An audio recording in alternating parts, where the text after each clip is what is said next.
Si je te demande quel chiffre est à l'écran, tu me diras un 6, n'est-ce pas? Mais si je retourne cette image, tu peux clairement y voir un 9. Et pourtant, le premier chiffre affiché était un 6. Et si l'on place deux personnes de part et d'autre de ce nombre, qui aurait raison et qui aurait tort? On pourrait tout à fait rétorquer que l'un a raison et que l'autre a tort, car c'est exactement ce qu'ils se disent à eux-mêmes. Mais en réalité, ces deux personnes ont toutes les deux une part de vérité, car la manière dont ils voient ce chiffre dépend entièrement de là où ils se trouvent par rapport à celui-ci, c'est-à-dire de leur point de vue. Et c'est en cela que consiste une grande partie de l'art du détachement. L'art du détachement, c'est prendre du recul, de la hauteur et donc changer son point de vue, afin d'avoir une vision globale des choses, afin d'y voir non pas ce qu'on aurait envie de voir sous le coup de l'émotion, mais d'y voir la réalité, telle qu'elle est, telle qu'elle se présente, sous nos yeux. Si vous êtes bouleversé par quelque chose d'extérieur, la souffrance n'est pas due à cette chose, mais à l'estimation que tu en fais, et cela, tu as le pouvoir de le changer, à tout moment.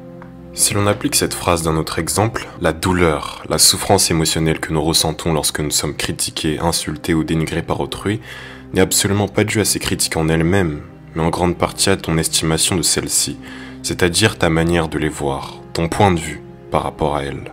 Lorsque nous recevons une critique ou une insulte, par exemple, la plupart des gens vont peut-être réagir impulsivement et se dire eux-mêmes que cette personne qui leur a mal parlé l'a fait exprès, qu'elle voulait leur faire du mal. Et en se disant cela, ils se placent donc dans une perspective de victime, c'est-à-dire qu'ils perçoivent ce qui vient d'être dit par cette personne comme une attaque dirigée contre eux. Ils prennent donc les choses pour personnelles. Mais à contrario, que se passe-t-il si toi, tu prends du recul, que tu te détaches des mots que cette personne a prononcés sur toi, sur ta personne?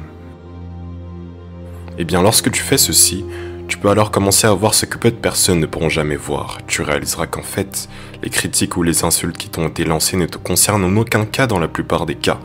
Elles ne parlent pas de ta personne, mais en réalité, elles témoignent juste de l'aveuglement dans lequel la personne en face de toi se trouve.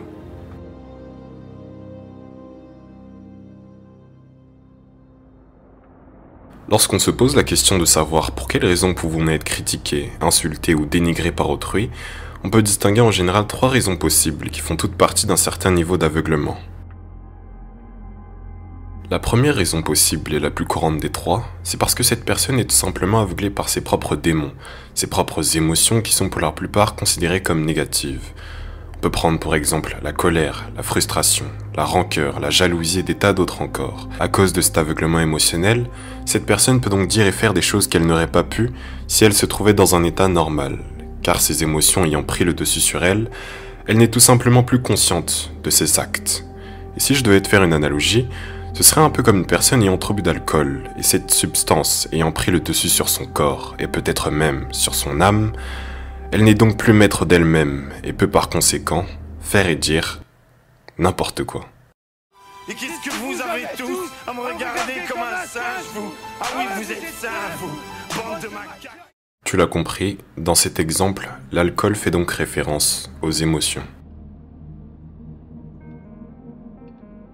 La deuxième raison tout aussi courante que la première, c'est parce que la personne qui vous attaque verbalement ne le fait pas exprès pour vous faire du mal, car elle ne voit pas que cela vous blesse. Pour elle, cela peut être quelque chose d'habituel, quelque chose qu'elle s'est tellement habituée à dire, des mots qu'elle s'est tellement habituée à expulser de sa propre bouche, qu'elle n'en mesure pas les conséquences sur autrui.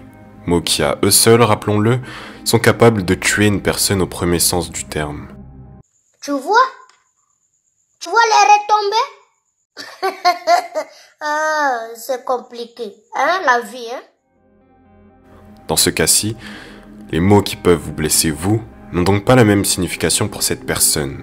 C'est donc un aveuglement au niveau de l'impact que peuvent avoir de simples mots sur les autres. Et dans le troisième cas, il y a ce type de personne qui à première vue aime rabaisser les autres pour je ne sais quelle raison, un peu comme si on avait l'impression qu'ils apprécient ce qu'ils font, qu'ils apprécient quand les autres se sentent mal et dévalorisés par leurs fautes, mais derrière cette impression que l'on a, se cache généralement un vide en eux, un manque d'estime qu'ils vont combler par le fait d'écraser l'autre, de dominer l'autre par différents moyens, que ce soit par des critiques, des dénigrements, des moqueries et plein d'autres tactiques dont ils peuvent user. Et en voyant la personne qu'ils manipulent être au plus bas, ils pourront alors se sentir bien et valorisés. En fait, ils le font généralement pour se sentir important, pour se sentir exister. Dans ces 3 cas suivants, ces personnes sont toutes plus ou moins aveuglées par quelque chose, que ce soit de par leurs émotions, leur ignorance et des tas d'autres choses que je n'ai pas mentionnées ici par souci de clarté. Mais quoi qu'il en soit, il nous faut leur pardonner, non pas pour oublier leurs méfaits, ni pour accepter ou tolérer ce qu'ils ont pu nous faire subir, ou même pour nous laisser faire sans nous défendre, mais tout d'abord pour nous libérer nous-mêmes d'un poids. Un poids qui nous alourdit, qui nous maintient au sol sans même que l'on ne se rende compte. Et ce poids qui nous alourdit se nommerait de nos jours la rancœur ou l'amertume, un sentiment qui viendrait se nouer autour de notre gorge et de notre cœur, et ce sentiment, une fois arrivé à son apogée, peut grandement modifier notre perception des choses, et ce faisant, nous verrons alors l'autre qui nous a fait du tort comme le mal incarné, comme un adversaire, un ennemi qu'il nous faut absolument combattre, rejeter, voire détester.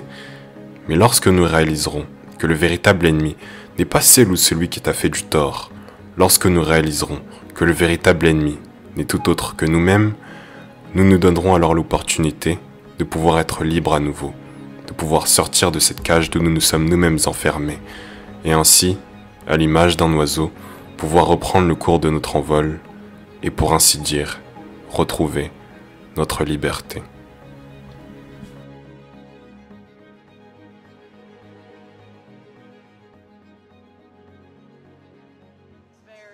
Chill, very mellow.